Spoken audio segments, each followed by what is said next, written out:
नमस्कार दोस्तों, ये वीडियो में हम बताने जा रहे हैं जो अभी करंट अफेयर्स चल रहा है हमारे इंडिया में कि स्टडीज़ एजुकेशन सिस्टम। अभी एजुकेशन सिस्टम हमारे कंट्री में चेंज हो गया है। इसका सबसे बड़ा और सबसे पहला जो प्रॉब्लम हम माने कि ये सबसे बड़ा प्रॉब्लम था वो था कि क्लास 10th में अगर बच्चा अच्छे परसेंटेज लाए और वो अपनी स्ट्रीम सिलेक्ट करता है, लेकिन उसको उस स्ट्रीम के अलावा भी कोई और सब्जेक्ट पसंद हो, जैसे कि साइंस के अंदर हो और उसको कॉमर्स और आर्ट्स के अंदर भी सब्जेक्ट कोई अच्छा सा पसंद हो, तो वो सिलेक्ट नहीं कर पाता था क्योंकि उसको एक ही स्ट्रीम में पढ़ना था। और इसकी वजह से उसकी लाइफ उसको बोरिंग लगती थी क्योंकि वो समझता था कि अगर वो एक स्ट्रीम में चला जाएगा तो उसको उसकी जो दूसरी स्ट्रीम में जिसमें उसको इंटरेस्ट है वो पढ़ नहीं पाएगा। और इसकी वजह से वो अपने लाइफ में कहीं ना कहीं पीछे छूट ही जाता था क्योंकि ये इसकी वजह से उसको बहुत सारा डिसएडवांटेज मिलता था। लेकिन अब सरकार ने इस चीज़ को बदल दिया दोस्तों। स्टूडेंट के पास और ज़्यादा फ्लेक्सिबिलिटी, साथ सब्जेक्ट को चूज़ करने का उनको एक अलग परमिशन मिली है। और आज अब हम इस पॉलिसी के इम्प्लीमेंट होने के बाद एक स्टूडेंट फिजिक्स के साथ पॉलिटिकल साइंस भी पढ़ सकता है। अगर उसने फिजिक्स सब्जेक्ट सिलेक्ट किया है ए ग्रुप और बी ग्रुप में, तो वो पॉलिटिकल साइंस इसके बारे में भी वो पढ़ सकता है। फिर अगर कोई बच्चे ने केमिस्ट्री लिया है तो उसके साथ वो हिस्ट्री भी पढ़ सकता है क्योंकि साइंस के सब्जेक्ट के साथ वो कॉमर्स के सब्जेक्ट भी पढ़ सकता है। और आर्ट्स के सब्जेक्ट के साथ वो बहुत अच्छे काम कर सकता है क्योंकि वो साइंस के साथ आर्ट्स का सब्जेक्ट कोई हो तो वो भी पढ़ सकता है। इतनी ज़्यादा फ्लेक्सिबिलिटी आएगी चूज़ करने के लिए। कि दूसरा बड़ा चेंज हो सरकार लाई है। उन्होंने हमारे पहले वाले सिस्टम में 10+2 के मिक्सचर को बदलकर 5+3+3+4 सिस्टम में बदल दिया है। अभी ज़्यादा सीनियर हो गया है। वेस्टर्न डेवलपमेंट कंट्रीज़ के एजुकेशन सिस्टम के कंपैरिजन में 10+2 सिस्टम में एजुकेशन शुरू होती थी 6 साल की एज से, और इस नए सिस्टम में अब 3 साल की एजुकेशन शुरू हो गई। 3 की एज से लेकर स्कूल होगा और उसके बाद 2 साल के लिए क्लास फर्स्ट, उसके बाद 3 साल के लिए प्रैक्टिस स्टेज हो जाएगा। अगर उसने फर्स्ट 3 साल पढ़ाई की तो उसको 2 साल के लिए क्लास में सिर्फ जाना है। जैसे कि उसको फर्स्ट उसके बाद साल की प्रैक्टिस स्टेज हो गई, उसके बाद तेज होगी, उसमें फोकस किया जाएगा। उसके बाद की स्टडीज़ का उस पर फोकस ज़्यादा दिया जाएगा। प्लेइंग डिस्कवरी और एक्टिविटीज़ बेस्ड क्लासरूम लर्निंग पर उसके बाद क्लास 6th to 8th तक, 6ठी से लेकर 8वीं क्लास तक उसे मेडिकल स्टेज कहा जाएगा, जिस पर फोकस किया जाएगा।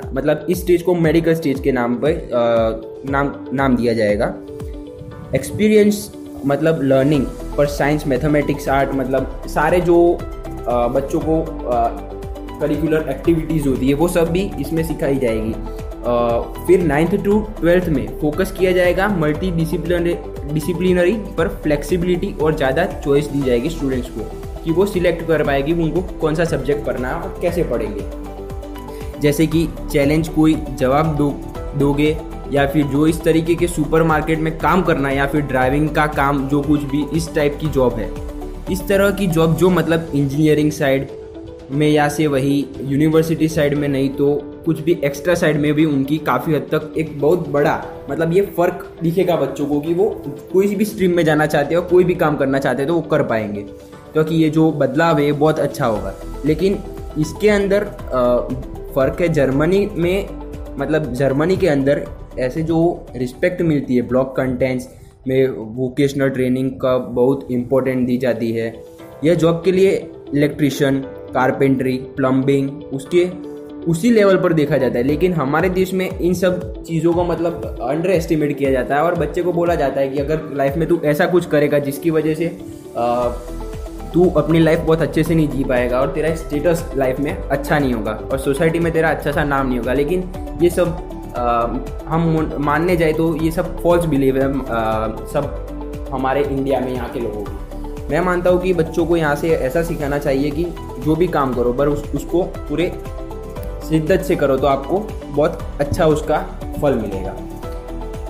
एक ऐसा माइंडसेट जो हमारे बच्चों के मन में बनाया गया है ना, उसे हमें बदलना पड़ेगा। और इस माइंडसेट को बदलने के लिए जो सरकार ने जो नए रूल्स लागू किए हैं ये बहुत अच्छे और बहुत ज़्यादा ही काम आएंगे। सरकार ने यह एक दिशा में एक्शन लिया है। ऐसे ही बच्चों को कोडिंग में सिखाई जाएगी और class 11th 12th board exam important को कम किया जाएगा। एक और बहुत ही इंटरेस्टिंग और पॉजिटिव पॉलिसी चेंज जो रिपोर्ट कार्ड होते हैं ना, जो साल के अंत में मिलते हैं, जो प्रोग्रेस रिपोर्ट होती है, अभी तक क्या होता है कि टीचर असेसमेंट करके बताती है कि टीचर के हिसाब से एक ऐसी परफॉर्म करिए, साल भर असेसमेंट करेंगी, बल्कि स्टूडेंट्स अपने आप को खुद सेल्फ इवेल्यूट करके बताएंगे कि स्टूडेंट्स खुद में परफेक्टिव है, उन्हें कैसा लगता है, उन्हें साल भर में कैसी परफॉर्मेंस की है और उन्हें पसंद आया कि नहीं आया, ये सब इनकी ये अब सेल्फ इवेल्यूट करेंगे।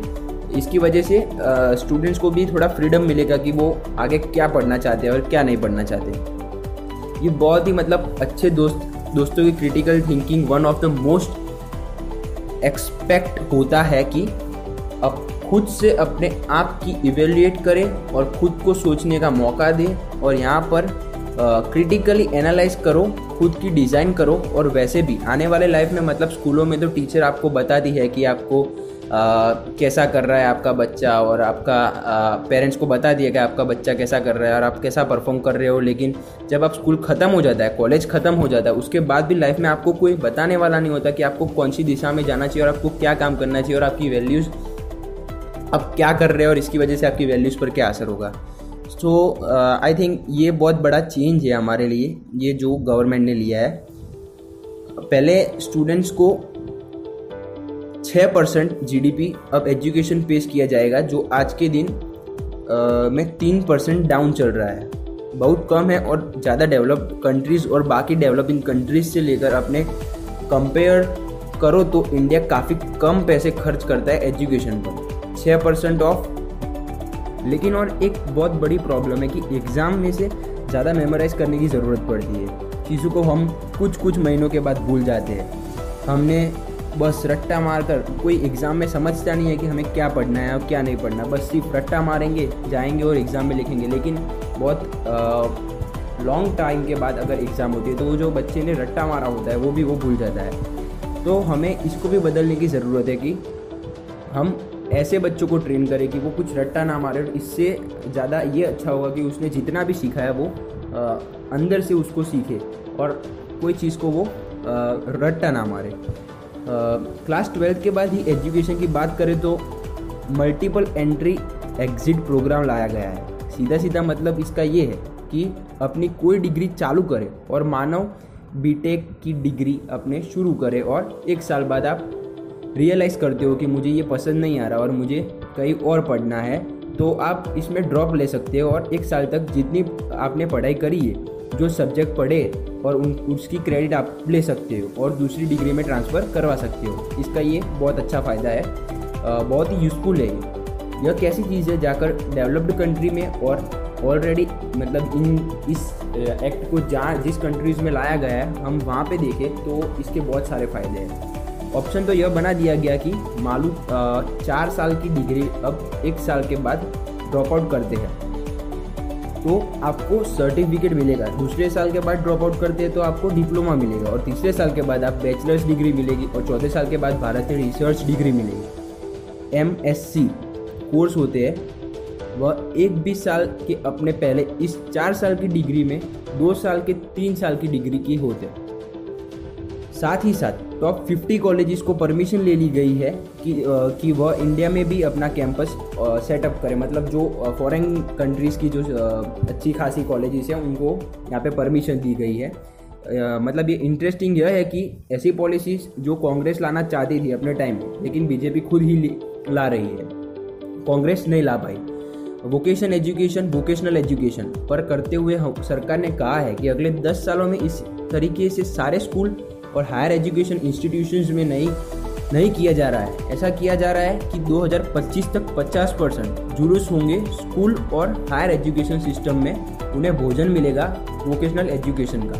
टीचर के लिए कहा गया है कि प्रोफेशनल स्टैंडर्ड बनाया जाए टीचर के लिए 2020 तक और मिनिमम क्वालिफिकेशन रिक्वायर्ड जो टीचर बनने के लिए 4 साल की डिग्री की मान्यता दी जाए। तो दोस्तों मैं आशा करूँगा कि आपको ये वीडियो पसंद आई और लाइक और